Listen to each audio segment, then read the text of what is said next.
Alhamdulillah nahmaduhu wa nasta'inuhu wa nastaghfiruh wa na'udzu billahi min shururi anfusina wa sayyiati a'malina. May yahdihillahu fala mudilla lahu wa may yudlil fala hadiya lahu. Wa asyhadu an la ilaha illallah wahdahu la syarika lahu. Wa asyhadu anna Muhammadan abduhu wa rasuluh. Amma ba'du.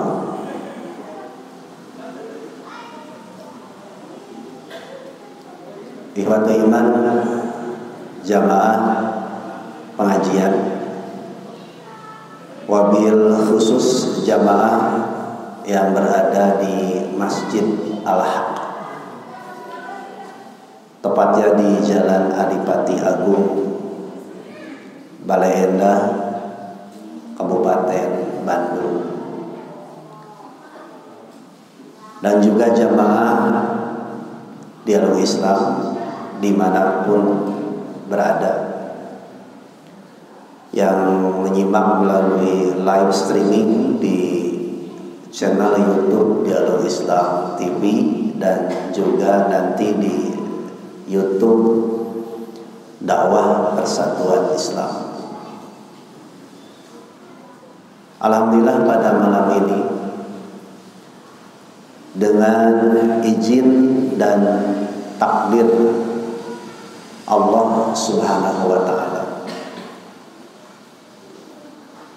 kembali kita dipertemukan dalam kajian rutin setiap malam Ahad di masjid yang tercinta, Masjid Al-Haq,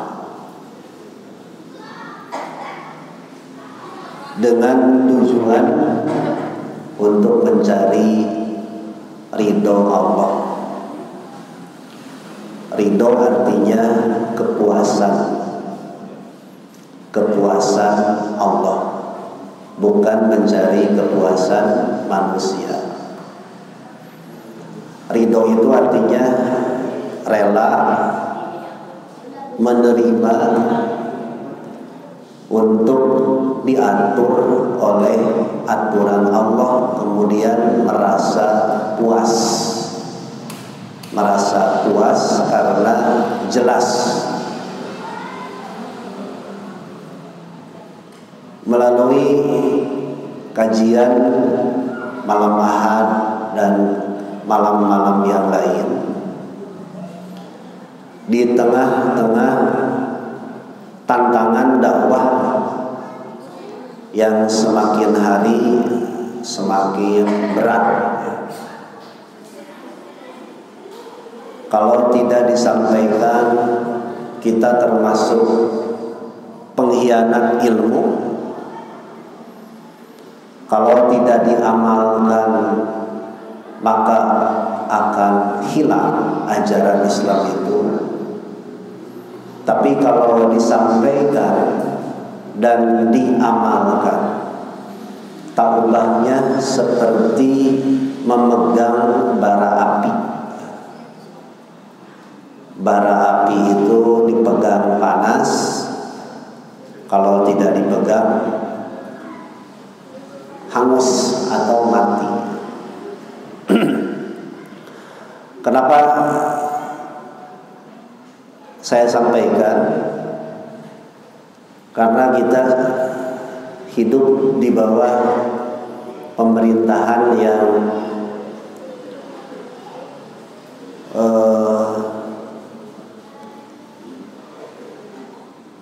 belum cinta kepada Islam, bahkan cenderung terus mewaspadai dan mencurigai ajaran Islam. Lahirlah kaum Islamofobia. Islamofobia itu satu kelompok yang takut kepada ajaran Islam. Ditambah lagi dengan adanya kaum munafik baik munafik itikadi. Munafik itikadi itu yang akidahnya memang kafir, tapi dia tidak berani menampakkan kekafirannya, alias pengecut. Kelompok yang kedua adalah mudahin. Mudahin boleh dibaca mudhin, boleh dibaca mudahin. Di dalam surat Al-Qamar dijelaskan ada kalimat tudhinun, ya. Apa bihadzal hadisi antum atau kuntum tudhinun. Mudahin ini muslim, tapi dia tidak percaya diri dengan keislamannya. Tidak pede kalau dia menyampaikan ajaran Islam yang sesungguhnya. Minder menjadi seorang muslim itu. Mau sholat minder, mau pakai baju syar'i minder, bahkan membawa Al-Quran pun minder. Tidak percaya diri. Faktor penyebabnya bisa karena memang kurang yakin, ya, kepada ajaran Islamnya. Yang kedua, lingkungan. Yang ketiga, tekanan dari pemerintah. Ini yang paling berat. Apalagi di tengah pandemi COVID-19 yang belum berakhir, yang sampai hari ini kita ngaji masih di bawah pengawasan dan protokol kesehatan.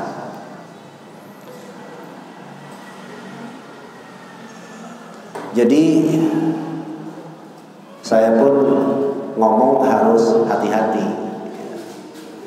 tidak bisa lepas. Cuma ketika saya ngaji berusaha memberikan ketenangan, bukan ketegangan. Pesan saya pertama harus pede dengan keislaman, percaya diri. Kedua, jangan mudah diadu dombakan, terutama sesama umat Islam. Dan jangan mudah diadu dombakan antara Islam dengan aparat TNI dan Polri, ya. Karena itu memang cara licik yang dilakukan oleh kaum Islamofobia, termasuk di dalamnya komunis.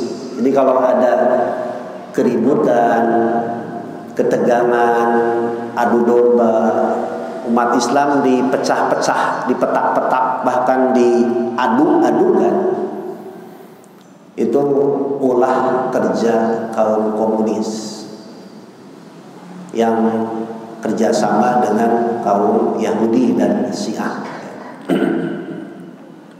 Jadi kita jangan terpancing, ya. Di kalangan kita kan ada kalangan ulama, ada kelompok Ahlus Sunnah wal Jamaah, ada kelompok Wahabi, ya dituduh Wahabi, ya. Ada kelompok Salafi, ada kelompok Habaib, para Habib, ya. Para Habib yang ya kita jangan mempersoalkan, kita menghormati saja. Kalau toh mereka adalah keturunan keluarga Rasulullah Sallallahu Alaihi Wasallam, ya kita menghormati saja. Jangan membuat keruh, jangan. Kemudian ada pergerakan dakwah yang frontal, ya. Ada yang sedang, ada yang cari aman, ya, cari aman. Terutama yang paling penting, jangan kita mau diadu dombakan. Karena saya pun harus hati-hati, ya. Di belakang kamera ini ada para netizen, para buzzer atau buzzer yang mencari-cari kelemahan pengajian kita, ya. Makanya materi yang saya sampaikan pun bukan ingin menegangkan, tapi menenangkan. Mudah-mudahan saja Bapak Ibu tenang menghadapi persoalan apapun, ya. Tidak tegang. Karena kalau tegang nanti terhasut, terprovokasi, terpancing, bisa salah arah. Karena pemerintahan kita sekarang adalah sah, harus ditaati melalui konstitusional. Entah licik dan tidaknya bukan urusan kita. Yang penting kita harus taat. Namun tetap sabar dalam amar ma'ruf dan nahi munkar. Amar ma'ruf nahi munkar itu menyampaikan kritikan, masukan melalui parlemen, wakil-wakil rakyat, minimal demo, ya. Demo pun salah satu bentuk amar ma'ruf nahi munkar, ya. Cuma jangan sampai demonya ditumpangi oleh orang-orang yang tidak bertanggung jawab. Nah, pada malam ini saya ingin mencoba meneguhkan keyakinan kita kepada Allah Subhanahu wa Ta'ala. Kemudian nanti kita praktekkan dalam kehidupan kita sehari-hari. Sebab kalau akidah kita kuat, maka tidak akan mudah goyah, tidak akan mudah dimurtadkan. Apapun tantangan, ujian kehidupan, terutama dalam masalah agama. Itu sebagai mukadimah yang harus Bapak Ibu pahami dan maklumi. Kenapa materi pengajian saya itu tidak menyerang, tidak menegangkan, tapi ingin mencoba menenangkan. Urusan fikih Bapak Ibu harus yakin dengan fatwa dari ormas atau ulama sesuai dengan turukul istinbat, metodologi dalam mengambil atau menyimpulkan hukum. Adapun apabila ada perbedaan, kita harus menghargai.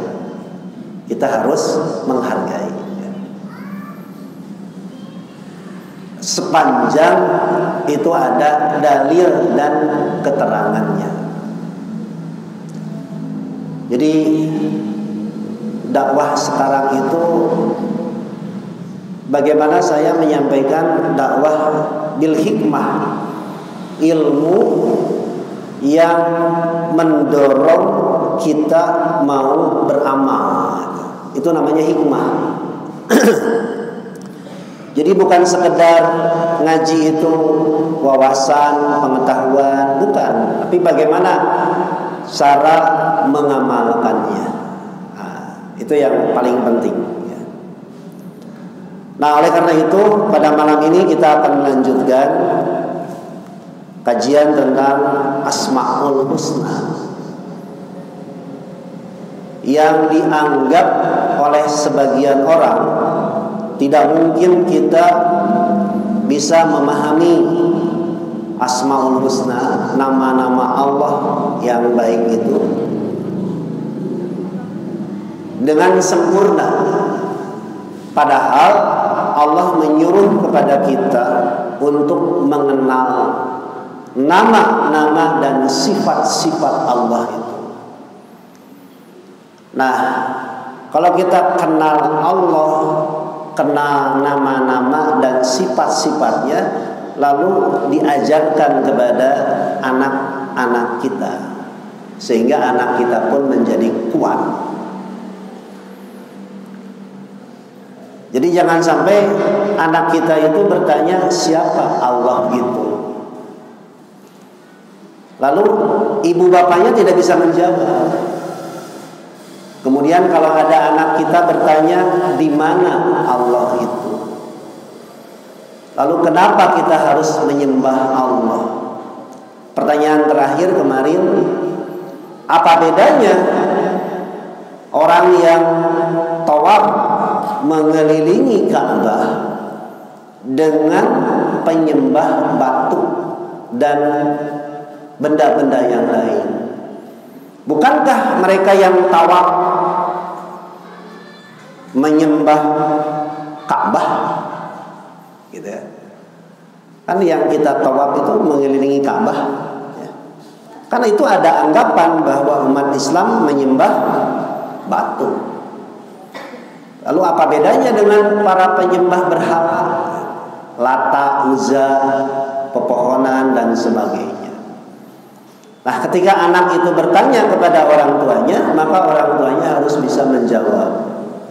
Termasuk pertanyaan yang mendasar. Kalau anak kita bertanya, di mana Allah itu?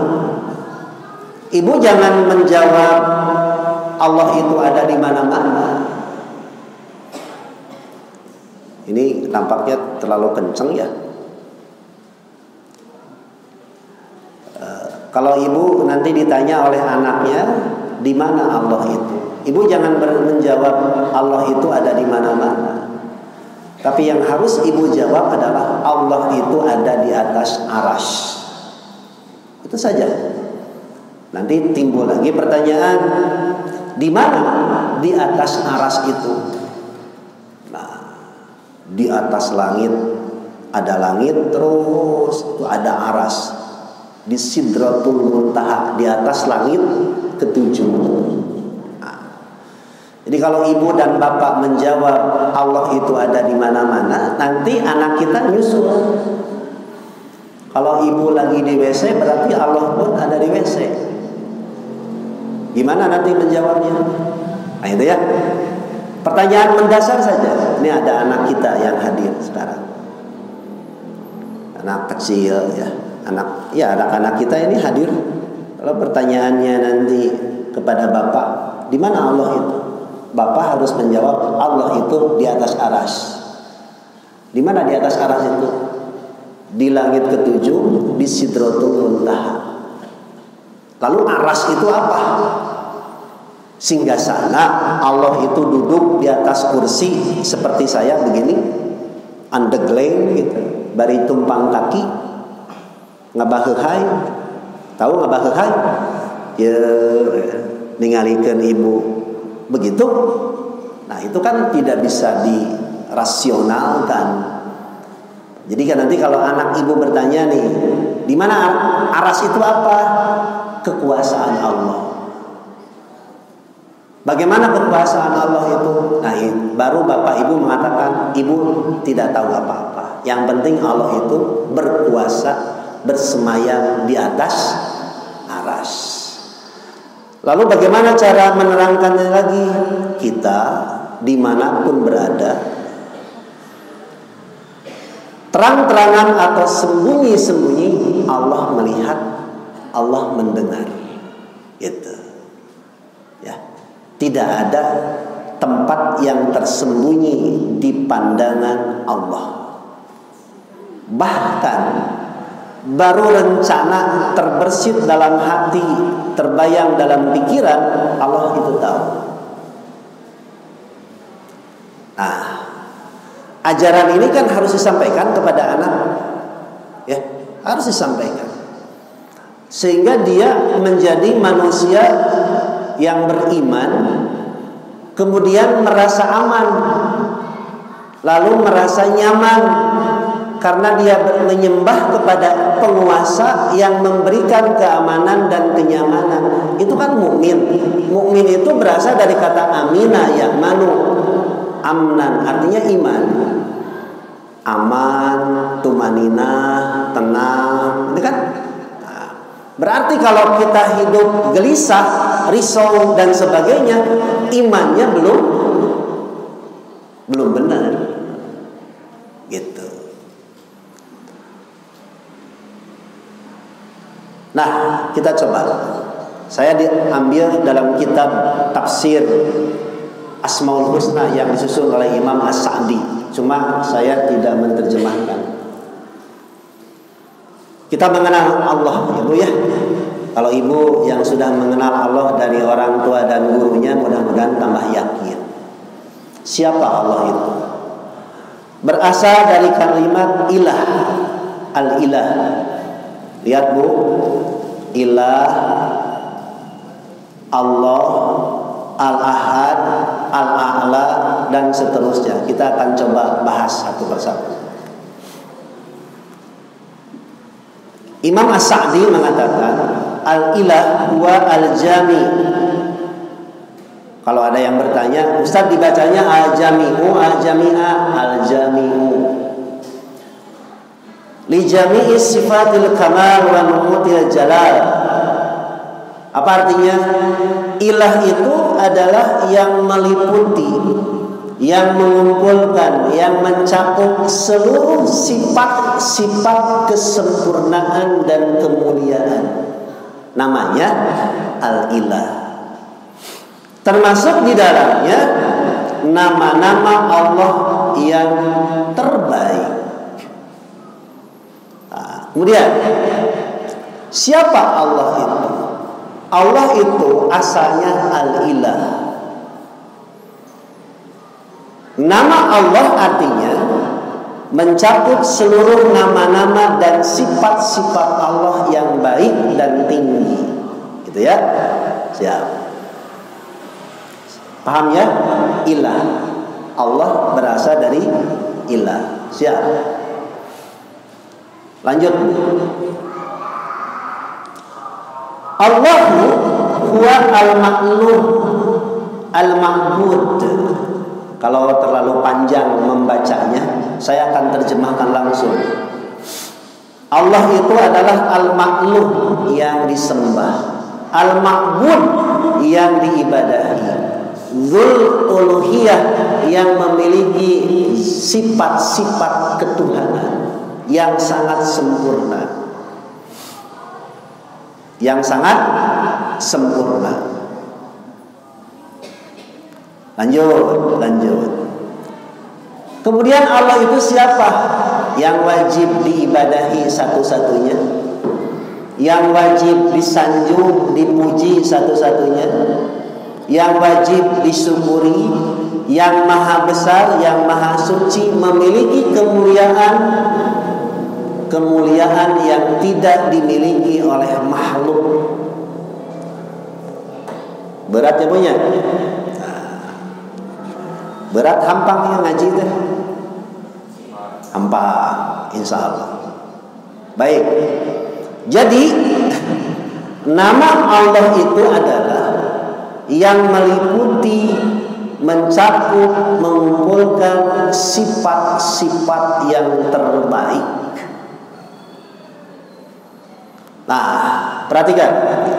Kalau kita mau mentadaburi nama Allah, kita akan mengenal Allah itu memiliki semua makna-makna ketuhanan.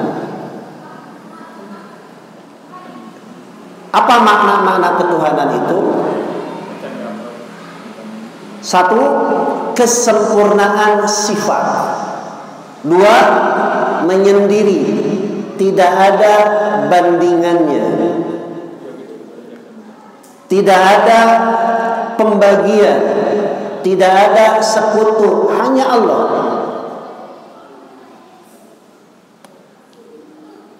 Ya, dan kita wajib tunduk dan patuh kepada Allah yang memiliki sifat-sifat tersebut. Kemudian, kenapa Allah disembah? Karena Allah memberikan manfaat. Kedua, memberikan perlindungan. Ketiga, memberikan pertolongan.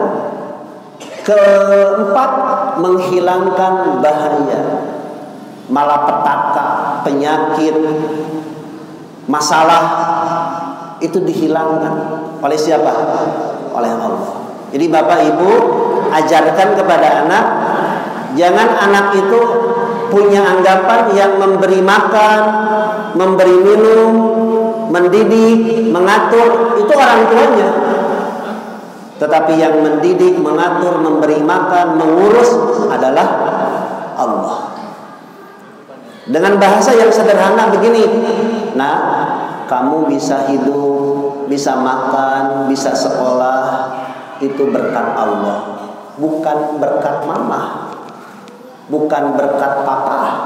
Papa mama itu hanya diamanahi, dititipi oleh Allah. Nah, sehingga nanti kalau kita mengajarkan sifat tersebut kepada anak, lalu bapak ibu kemudian hari meninggal, anak kita tetap kuat gitu. Tidak cengeng. Ya, kalau nangis, ya. Misalkan begini, mama, kalau mama meninggal nanti adik kakak tinggal sama siapa? Lalu siapa yang menyayangi kakak, menyayangi adik dan sebagainya? Siapa yang ngasih makan? Siapa yang ngurus? Sampaikan oleh ibu dan bapak. Yang ngurus adik, yang ngasih makan, yang memberi perlindungan Allah. Nah, tanamkan dalam jiwa si anak itu Allah, Allah, dan Allah. Kan di kita seolah-olah begini, Bu. Kita bergantung hidup kepada orang tua. Kemudian bergantung hidup kepada pendidikan. Coba ibu sekarang, bapak sekarang lihat, orang menyekolahkan anak tujuannya apa? Rata-rata mencari pekerjaan. Anak saya kemarin sampai ragu-ragu sekolah di pesantren, baru kelas 2 mualimin. Temannya sekolah di SMK. Apa SMK? Sekolah menengah kejuruan. Lalu si orang tuanya mengatakan begini, teh, kalau sekolah SMK itu langsung diarahkan, dijuruskan ke lapangan pekerjaan. Kamu sekolah di mana? Di pesantren. Jurusan apa? IPA. Apa nama jenjangnya? Aliyah. Kalau di pesantren Persis, muallimin. Apa muallimin itu artinya? Orang-orang yang diharapkan nanti beres sekolah mampu mengajar, minimal mengajar dirinya dan keluarganya. Bukan mengajar orang lain, mengajar dirinya dan keluarganya. Ini yang ingin saya sampaikan. Karena masalah tauhid ini masalah isi, ya. Nah, anak saya sampai bertengkar dengan istri saya, dengan ibunya. Tuh mama, teman saya itu sekolahnya SMK. Nanti lulus sekolah pasti kerja. Di dalam otak dan pikirannya teh sekolah itu untuk bekerja, dan bekerja. Sehingga apa yang terjadi? Kalau sekolah pesantren dianggapnya tidak bisa melanjutkan atau prospeknya gitu. Baik, saya bukan mau memisahkan SMA, SMP, SMK, aliyah, mualimin, sanawiyah, bukan. Sebab begini, agama itu kebutuhan. Saya masih ingat Pak Umar dulu datang ke pesantren Pajagalan. Mudah-mudahan saya tidak salah dengar. Beliau juga ngobrol di rumah. Ustadz, saya menyekolahkan anak saya ke pesantren agar anak saya itu tahu ilmu agama. Tidak lebih, tidak kurang, hanya itu. Urusan pekerjaan bukan urusan sekolah. Begitu kata beliau. Saya masih ingat kalau lagi ngaji waktu itu di Darussalam suka makan kan, aya nama kan Lestara, dah jauh. Di anteran aya nama kan dia. Yang penting anak saya tahu ilmu agama. Urusan kerja, urusan pekerjaan bukan urusan anak saya, bukan tugas anak saya. Yang penting dia tahu ilmu agama. Anak saya mau jadi ustadz, mau jadi ulama, bukan urusan. Yang penting dia tahu ilmu agama, ilmu siapa itu Allah, bagaimana menyembah Allah, bagaimana hidup yang sesuai dengan aturan Allah. Itu saja. Ya kan? Berapa jam diajarkan ilmu agama di pesantren itu? Kalau saya boleh prosentase dibagi ya, 50 pelajaran umum, 50 pelajaran agama. Sebelum baca Quran, sebelum belajar baca Quran minimal 5 ayat. Sekarang ditiru oleh sekolah-sekolah yang lain. Bahkan punten di sekolah-sekolah umum seperti SMP, SMA, aliyah, SMK, itu pun mereka rajin-rajin sholat duha, saum sunnah, meskipun pelajaran agamanya seminggu hanya 2 atau 4 jam. Karena memang pendidikan yang berbasis agama lah yang akan menyelamatkan anak-anak kita itu. Pendidikan nasional di kita itu hanya mencetak generasi yang otaknya saja beres, lulus ujian, dicoret-coret, naon-naon bajuna. Ada tidak lulusan pesantren yang dicoret-coret? Saya sudah lulus, ada tidak? Tak ada. Kemudian tawuran antar pesantren Pajagalan dengan pesantren Pamengpeuk, ada tidak? Tidak ada. Geng motor di pesantren ada tidak? Nggak ada. Yang suka mencoret-coret baju seragam di mana? Ya di situ. Ibu ridho tuh seragam sudah dibeli, dicuci, bersih, itu kan prosesnya panjang. Ketika lulus dicoret-coret, ridho tuh. Bu, ridho tuh? Tidak ridho. Ya kan? Nah sekarang Bu, sekarang meskipun di tengah-tengah pandemi, sekolah secara daring. Tahu daring? Belajar online ya. Di satu sisi kelebihan dan plusnya, anak dengan orang tua semakin dekat. Sehingga ibunya, bapak ibunya terutama mengulang lagi pelajaran-pelajaran yang lalu. Meskipun liarnya muka Mbah Google kan? Mbah Google. Nah, ada kisah menarik begini. Para pejuang kita, Pak Sudirman, Allahyarham, Jenderal Sudirman, itu ketua Muhammadiyah mengajar. Bahkan beliau selalu menjaga, konon katanya, wudunya, saum sunnahnya. Muhammad Nasir, ya, para pejuang kita itu, santri-santri para ulama itu, ya, mereka lahir dari pesantren-pesantren yang tradisional, bukan pesantren-pesantren modern, pesantren tradisional yang diajarkan tauhid. Punten, Mbak. Sehingga ada lulusan pesantren ditanya, kamu sudah lulus pesantren? Ya. Kamu ngajar tidak? Tidak, katanya. Saya melanjutkan ke jenjang yang lebih tinggi. Kemana? Kuliah. Sampai dia dimarahi sama gurunya. Minimal kamu lulus pesantren, kamu mengajar Al-Quran kepada adikmu, kepada keluargamu, kepada tetanggamu. Gitu kan? Harusnya begitu.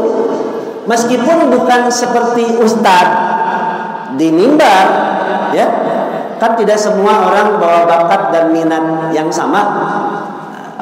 Termasuk anak saya yang cowok, yang laki-laki. Saya karena sadar diri, waktu dia terbengkalai dengan kesibukan saya ngomong begini, Nopan, yang penting Nopan itu belajar ilmu agama, yang penting soleh. Mau jadi ustadz, mau jadi pedagang, mau jadi politikus, mau jadi birokrat, politisi, urusan nanti. Yang penting agama saja dulu. Berakhlak, jujur, amanah, bertingkah laku baik, itu yang diajarkan. Nah, mengajarkan itu semua kan tidak gampang. Dari PAUD, TK, SD, SMP kalau sekarang, ya. Bahkan ibu bapak sekarang melihat banyak anak-anak kita sekarang yang hafal 10 ayat Kahfi. Inung bapak nama tak hafal. Di video budak nate, alhamdulillah sudah 10 ayat. Di tes inungna tak hafal. Bangga saja dengan anaknya, inungna mah teu bisa. Mungkin ada juga yang hafal. Cing mamah mamah mah ngetes. Abang bisa tidak mau udah lebih dulu. Terpercaya? Oke, tanyakeun ka papa. Kiraha peuting we diskusi jeung salakina nya. Sekarang itu banyak dan menjadi fenomena anak-anak hafal Quran. Nu tadi mah 10 ayat Kahfi, batur mah juz amma 29, bahkan seluruh Al-Quran hafal. Sudah beralih, Pak. Karena memang mereka menyadari ternyata pendidikan berbasis agama itulah yang menyelamatkan. Sekali lagi, saya bukan bermaksud merendahkan yang lulusan SMP, SMA, SMK. Tidak. Karena mereka pun belajar agama, cuma waktunya tidak sebanyak anak di pesantren. Nah, jangan sampai ketika anak kita beres sekolah seperti yang disampaikan oleh anak saya tadi, kalau saya lulus sekolah kerja di mana gitu, bingung harus kerja apa. Karena yang ada dalam pikirannya sekolah itu nanti dapat ijazah untuk melamar kerja, bukan untuk menciptakan, mengamalkan ilmu pengetahuan, tapi untuk mencari pekerjaan. Kan itu Bu, berawalnya dari mengenal Allah dulu. Ya, mengenal Allah dulu.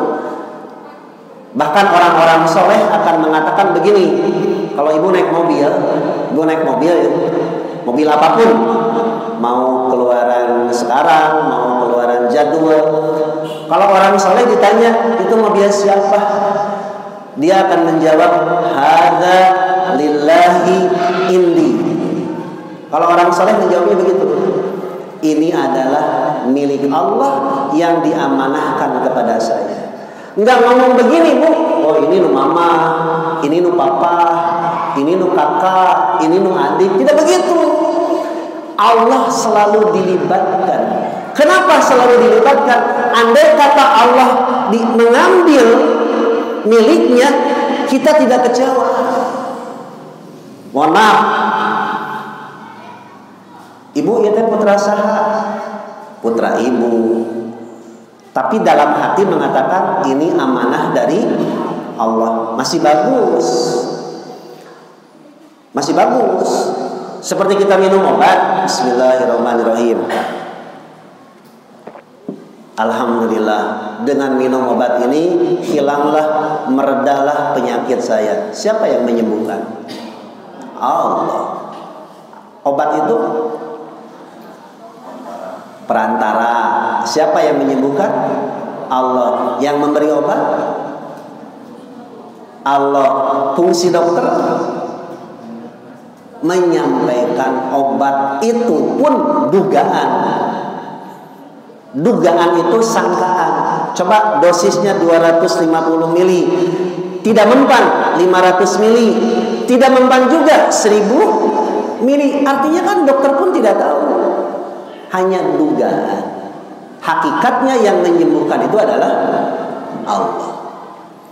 Ustaz ini melong wae ka ibu, cenah ibu nihera heugat ngeulungna ka ditu. Siap? Nah, jadi ajarkan Allah itu siapa, namanya itu apa, sifatnya bagaimana. Kita baru mengenal Allah dulu, zatnya. Lalu kalau anak kita bertanya, bagaimana bentuk Allah itu? Nah, ibu bapak tidak bisa menjelaskan bentuk Allah itu seperti ini, nggak bisa. Cuma nanti, kalau kamu selamat, taat kepada aturan Allah, puncak kebahagiaan yang paling hebat, yang paling berharga daripada fasilitas surga, wujuhu yawma idzin nadhirah ila rabbiha nadhirah. Nah, nanti kita bareng-bareng melihat Allah, zatnya seperti apa. Orang kafir tidak diberi kesempatan melihat Allah. Kenapa? Sebab dia tidak percaya siapa itu Allah. Kenapa di dunia kita tidak diberi kesempatan untuk melihat Allah? Oleh Allah dilarang. Kedua, tidak akan kuat. Kenapa tidak akan kuat? Nabi Musa alaihissalam pernah menantang ingin melihat Allah dengan zat aslinya. Apa yang terjadi? Gunung pun hancur. Gunung saja hancur. Jangankan Bu melihat Allah, melihat malaikat saja Nabi pingsan. Nabi pingsan. Jadi kenapa sekarang kita belum bisa melihat Allah? Belum kuat. Kapan melihatnya? Nanti di akhirat. Gitu. Salah satu pengalaman. Seringkali orang larut dalam kesedihan, kekecewaan, gitu ya, putus asa. Itu kan karena tidak yakin kepada Allah. Ini Bu, Pak, yang ingin saya sampaikan.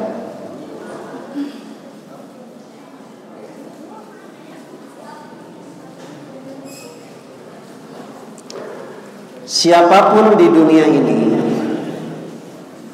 baik makhluk hidup, manusia, jin, setan, termasuk malaikat,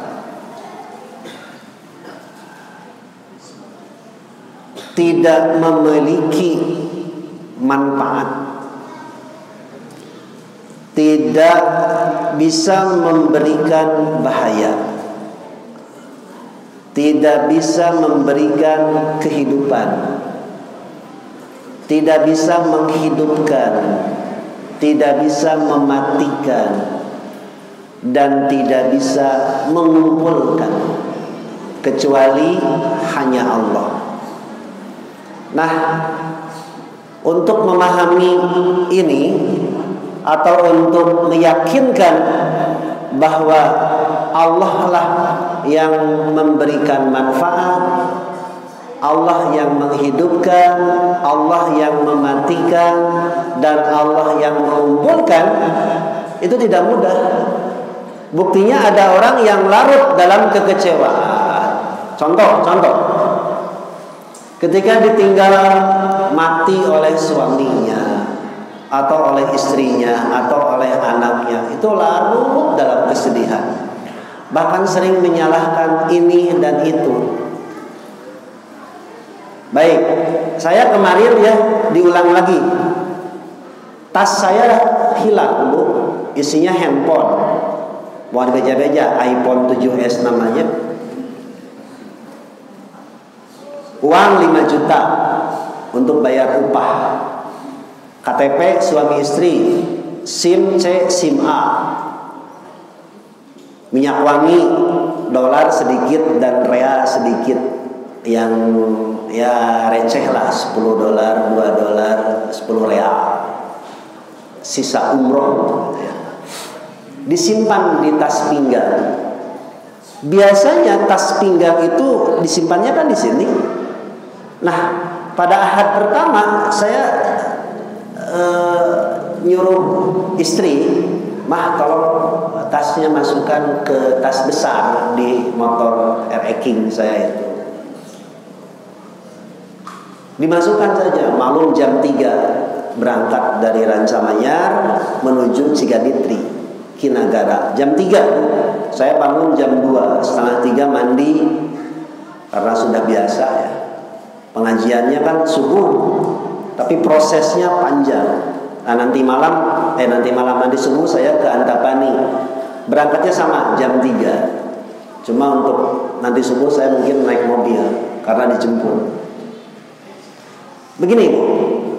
Ini saya ingin mengajarkan bagaimana manusia itu lemah.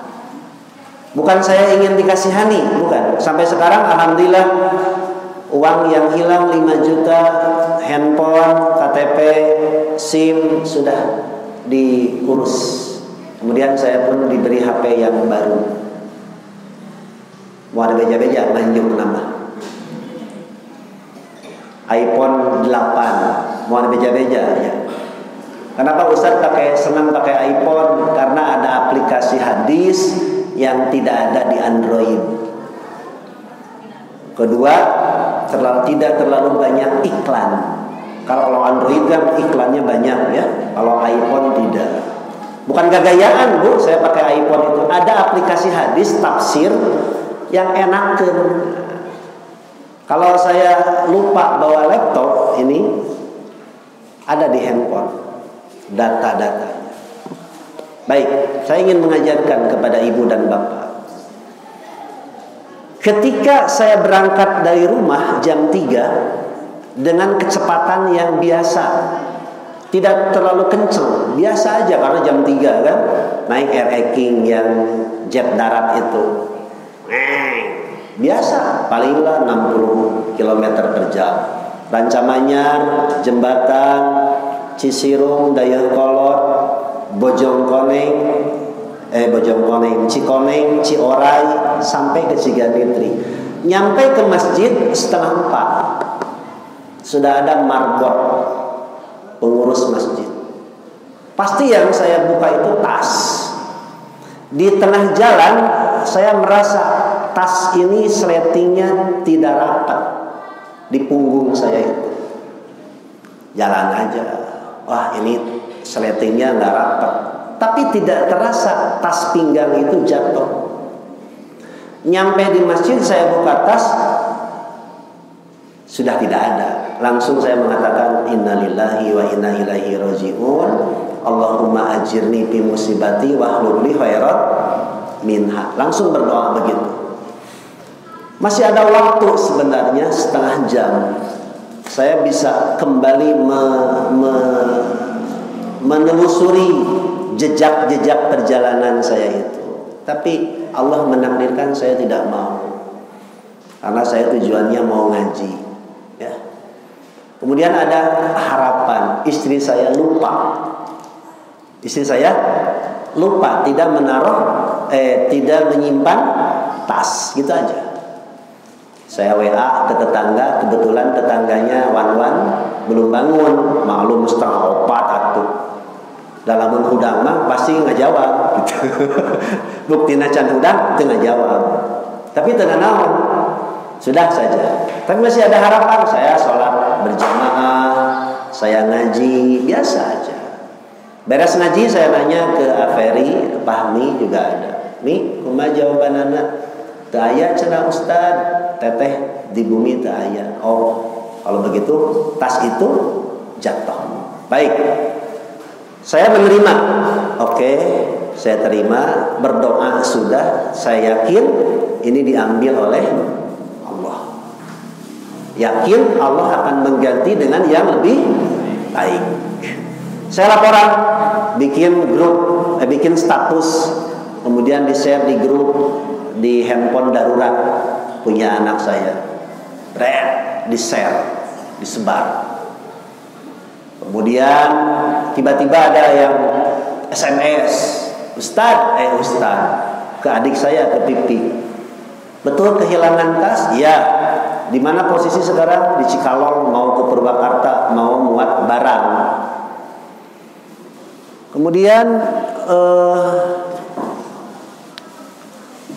coba dibalas di telepon. Setelah ditelepon, dia tidak mau ketemuan. Akhirnya singkat cerita, sudahlah itu mah PHP, ya.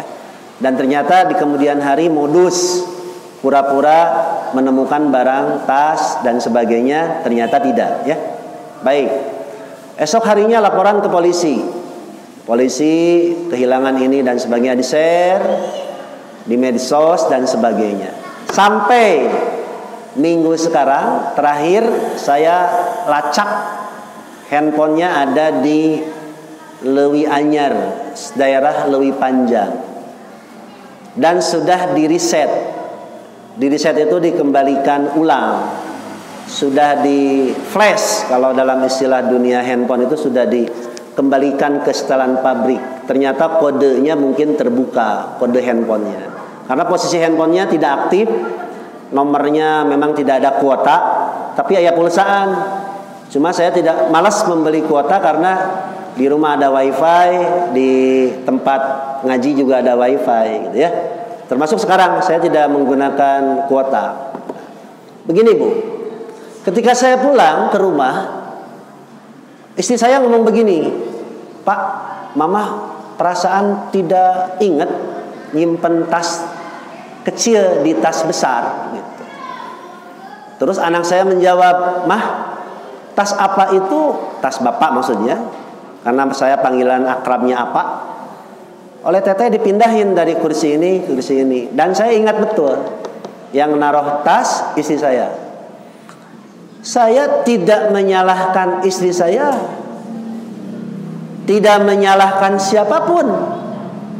Saya menerima, ya, saya menerima. Hanya ke jamaah ngomong begini pakai nomor darurat. Tuh ke Teh Ime itu ayah, Teh ini nomor darurat, Bang Irman juga, Bang ini nomor darurat, nomor yang itu hilang dan dengan HP-nya dan sebagainya. Begitu kan? Nah, kalau ada apa-apa ke nomor ini aja gitu. Nah Bu, saya menerima. Kalau dianggap ini musibah, iya. Akan jadi kifarat, iya. Saya banyak dosa, iya. Saya menerima. Ini bisa jadi kifarat dari dosa-dosa saya, bisa jadi musibah, iya. Tidak ada kekhawatiran, biasa aja. Saya uras-urus ke polisi sampai kemarin terakhir ngurus SIM, bisa KTP selesai, rekening bank sudah, ya. Jadi tenang gitu. Kenapa Rasulullah mengatakan apabila dikenai musibah, Quran mengatakan innalillahi wa inna ilaihi rajiun. Coba terjemahkan. Inna, sesungguhnya kami ya Allah, jangankan HP ini, jangankan laptop ini, jangankan kendaraan ini, istri saya, anak saya, orang tua saya, diri saya sendiri milik Allah. Inna lillah wa inna ilaihi rajiun, dan hanya kepada Allah akan kembali. Handphone dan lain-lain hilang, itu hakikatnya diambil oleh Allah. Kemudian Rasulullah membantu, memotivasi supaya tidak larut dalam kesedihan. Allahumma ajirni, ya Allah berilah aku pahala, fi musibati, dalam musibahku ini, wakhluq li, dan gantilah untukku, khairan lahu, dengan yang lebih baik. Hilang 7S, sekarang ganti 8S. Ari hayang nama 11. Ngan teka beli dah hargana 20 juta leuwih. Aduh aing lebar. Betibatan meuli HP 20 juta mending nu aya we. Gitu ya. Nah, sekarang Ibu, untuk meyakini dan menyadari itu semua, itu tidak instan, Pak. Saya ingat nasihat istrinya siapa ya? Ibu pernah dengar ceritanya, ada seorang sahabat yang pergi berperang, ya, pergi berperang, meninggalkan istri dan anaknya. Karena saya lupa, mudah-mudahan nanti di tengah-tengah jalan saya ingat. Nah, tiba-tiba qadarullah, kalau istilah zaman sekarang, takdir Allah, anaknya itu meninggal. Anaknya meninggal. Dan ketika suami pulang dari medan perang, dari jihad, itu istrinya tidak memberitahukan bahwa anak yang dicintainya itu telah meninggal. Bahkan dia ketika suaminya datang bersolek, berdandan, melayani suaminya, bahkan melakukan hubungan badan di malam itu. Padahal anaknya meninggal. Lalu setelah melakukan hubungan badan, ngobrolnya enak, Bu. Bahasanya begini si istrinya itu, Pak, bagaimana menurut Bapak, kalau ini bahasa orang Balayenda ya, bagaimana kalau menurut Anda, menurut Bapak, kalau kita dititipi barang, lalu diambil sama pemiliknya, apa yang harus kita lakukan? Ya serahkan, itu kan bukan barang kita, bukan milik kita, tapi harus dikembalikan kepada pemiliknya. Pintar kan istrinya? Kemudian istrinya ngomong begini, Pak, anak kita itu kan titipan Allah, itu pun sudah diambil oleh pemiliknya. Nah, sudah diceritakan begitu, nangis tidak? Nangis biasa. Tapi dia sadar anaknya itu bukan milik dia, tapi titipan dari Allah. Kemudian dia menyalati dan keesokan harinya dikuburkan. Kemudian Rasulullah mengatakan, yang tadi malam melakukan hubungan badan suami istri tidak boleh masuk ke liang lahat. Tidak boleh masuk ke liang lahat. Ini berlaku untuk semua, termasuk bapak nanti ya. Ibu-ibu mah kan mungkin ke kuburannya saja makruh.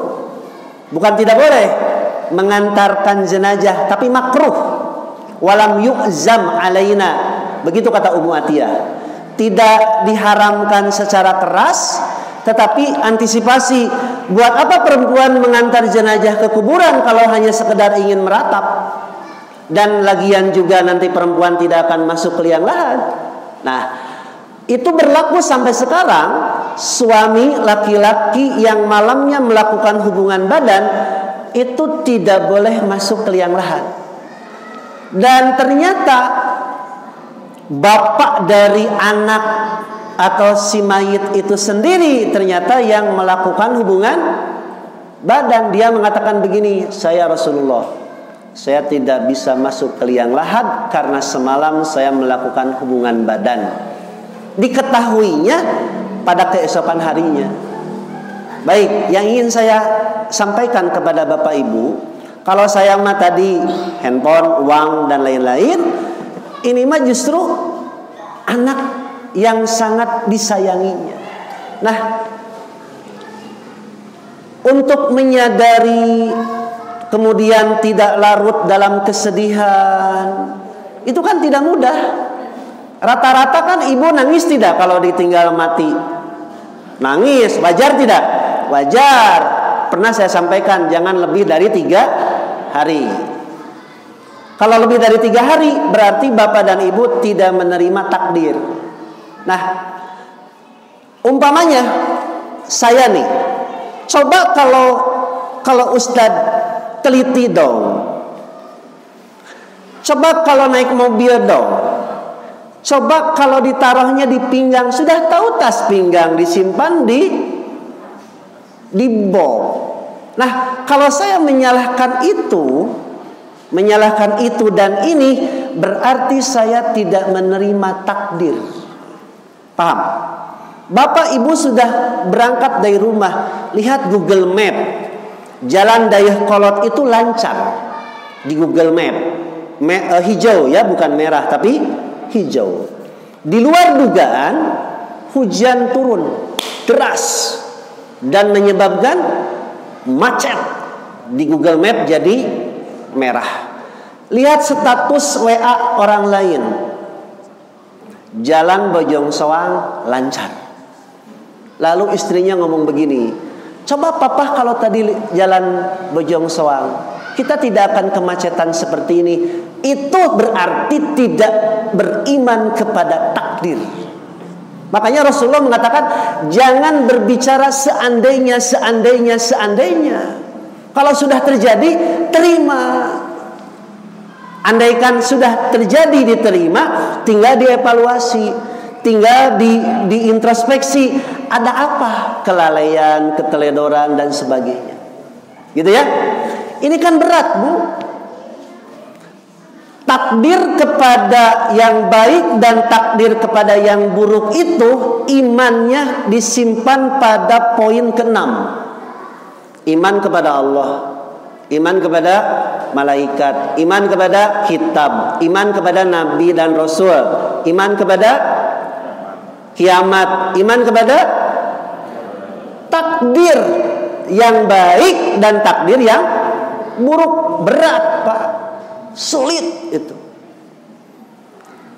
Kemudian saya ilustrasikan, anak kecil ini yang belum punya dosa ini meninggal. Ketika dia meninggal, itu hakikatnya diambil oleh Allah. Orang tuanya menangis tidak? Menangis. Kenapa? Sedih. Sayang tidak? Sayang. Bisa mengembalikan? Tidak bisa. Orang tuanya menangis, anak semata wayang yang belum balik dan belum berdosa itu hakikatnya diambil oleh Allah dan dia pulang dalam keadaan tersenyum. Kita kembalikan pada saat ibu melahirkan. Ibu nangis tuh. Ibu tertawa nangis. Tertawa nangis. Tertawa, bohong berarti.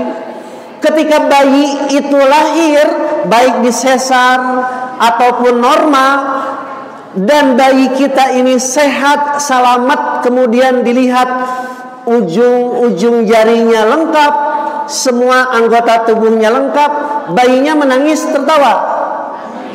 Ibunya, Astagfirullahaladzim. Raya panana ngaji tauhid nya. Ketika anak kita lahir dalam keadaan selamat, utuh, normal, ibu menangis ketawa. Ketawa. Anaknya nangis ketawa. Nanti mah terbalik. Ibu menangis, anaknya ketawa. Mending mana?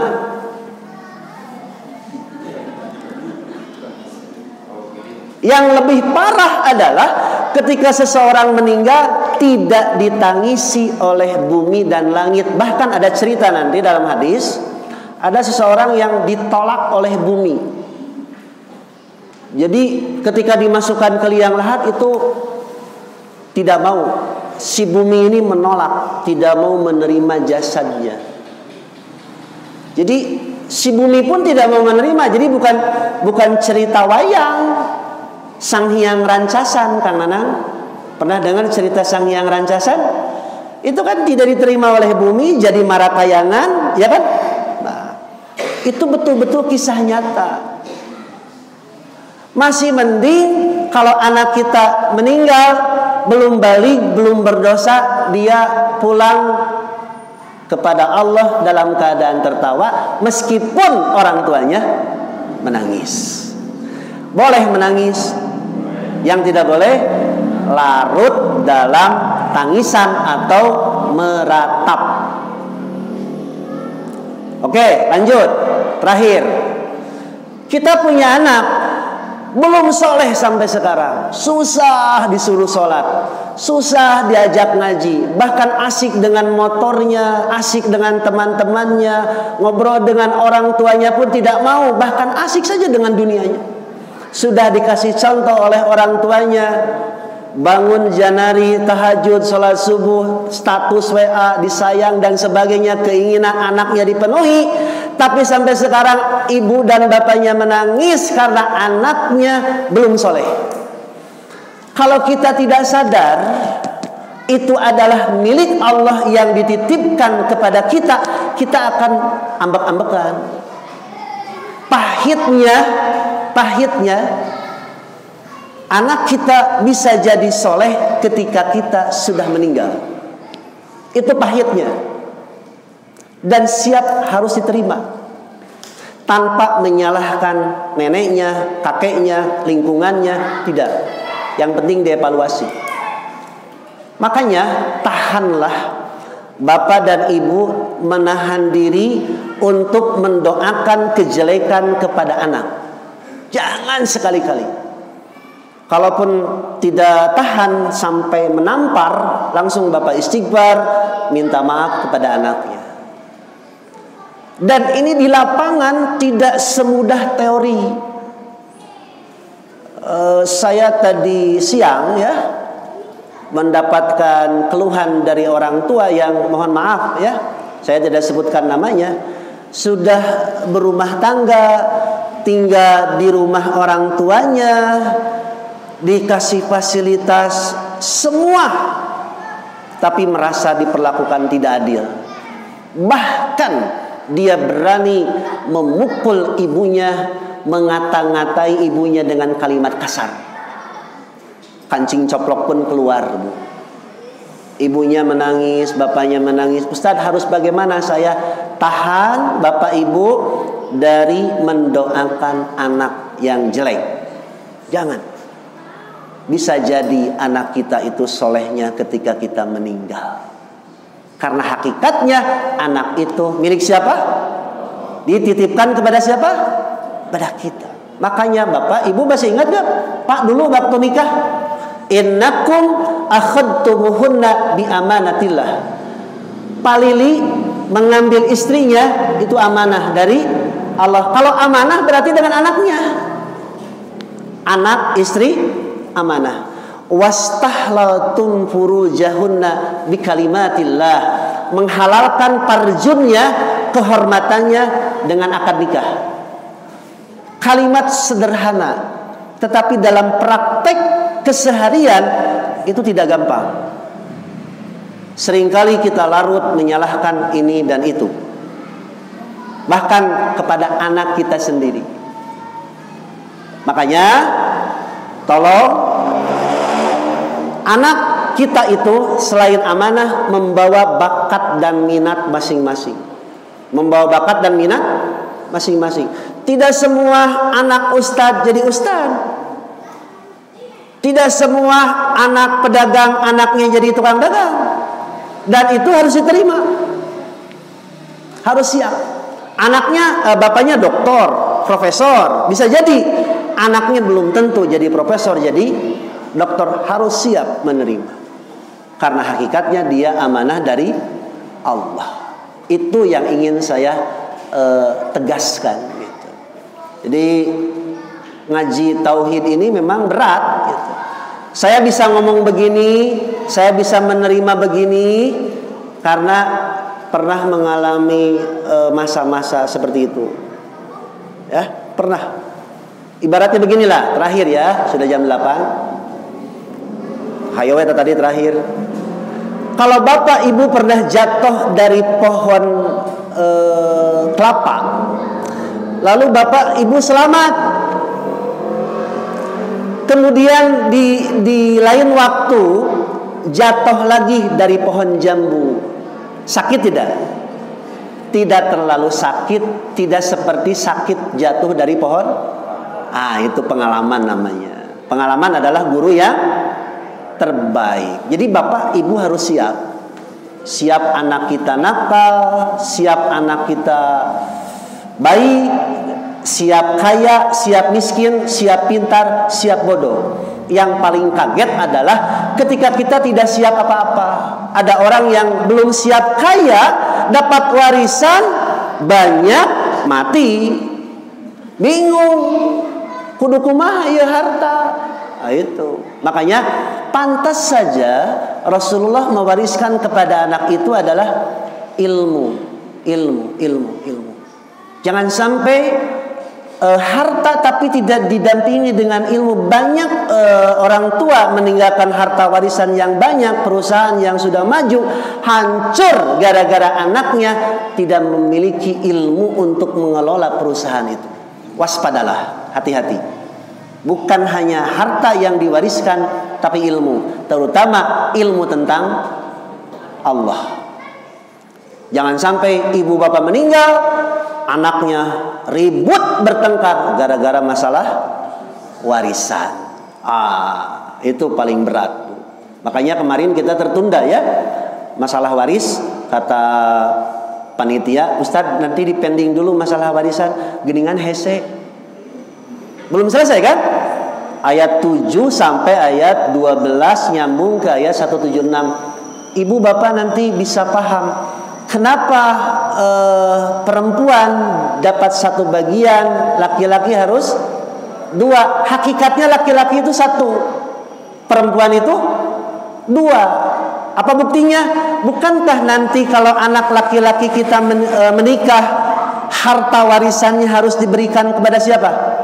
Kepada anak istri sebagai nafkah. Lalu anak istri yang dapat satu bagian itu hakikatnya dia dapat dua. Sebab nanti dia dapat nafkah dari suaminya. Mun kabeneran boga salakina bager, mun salakina keur koret kebaga nya teu kabeneran nya. Kemudian kenapa cucu tidak dapat harta warisan? Cucu yang mana? Cucu laki-laki dari anak laki-laki. Tapi kalau cucu perempuan dari anak laki-laki dapat warisan. Nah hanya alas ya menganing anak saya perempuan. Ya, cucu perempuan dari anak laki-laki dapat warisan. Cucu laki-laki dari anak laki-laki tidak dapat warisan. Heug sia kumaha. Nah, untuk menerima itu kan tidak gampang. Perlu memahami hukum-hukum Allah. Nah, makanya kita pending aja dulu. Kalau mau dilanjut ya nanti diselang aja dalam pertanyaan. Gi ya? Gi? Ada pertanyaan Gi? Ada sih, cuma sudah jam 8. Jam 8 lebih 2 menit. Saya mohon maaf lewat 2 menit ya. Insya Allah nanti di lain kesempatan kita lanjutkan ya. Baik, Bapak Ibu yang dirahmati Allah Subhanahu wa taala, mudah-mudahan melalui pengajian singkat ini kita baru mengenal Allah ala kadarnya. Mudah-mudahan tambah yakin Allah yang memberikan pertolongan, Allah yang memberikan jalan keluar, Allah yang memberikan harta, Allah yang menjamin hidup kita di dunia, dan Allah yang menjamin keselamatan kita di dunia sampai akhirat. Mudah-mudahan keyakinan itu betul-betul bisa kita tanamkan kepada anak dan cucu-cucu kita semua. Akhirnya karena keterbatasan waktu, saya mohon izin dan amit mundur, amit mungkur. Mohon maaf atas segala kesalahan dan kekurangan. Rabbana atina fid dunya hasanah wa fil akhirati hasanah wa qina adzabannar. Wassalamualaikum warahmatullahi wabarakatuh.